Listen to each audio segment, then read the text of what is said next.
والذین یتوفون منکم ویذرون ازواجا وصیة لازواجهم. د متوفا انها زوجها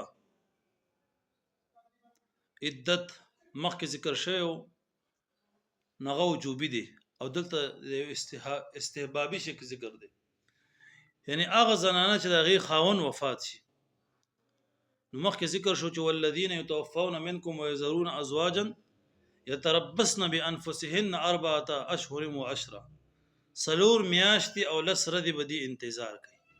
دا دی عدت دی او واجب دی، هغه وجوبي حکم.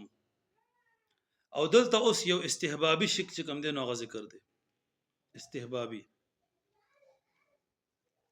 نو الله رب العزت ذکر کوي چې والذین یتوفون منکم، او کسان چې مړ شي تاسو نه، ويذرون ازواجا او پریک دی خزي وصیه لازواجهم، نو دی وصیت وکړي. وصیت کول په حق د خپل بیبيانو کې متاعا الى الحول، د نفي ور کولو الى الحول د یو کال پورې، غیر اخراج د نو باسلو د کورنه. فإن خرجنا، پس کچته دوی په خپل وتلې، فلا جناح علیکم فيما فعلنا في انفسهن من معروف، بس نشته د ګناه په تاسو په آکار کې چې دوی کوي په خپل نفسونو کې جائز کار. والله عزیز حکیم، او الله تعالی زورور دی او حکمت والا دی. وصیه لازواجهم، دا مفعول مطلق دی فعل محذوف ته پاره، یعنی فلیوسو وصیه، پکار دی چې دوی وصیت وکي.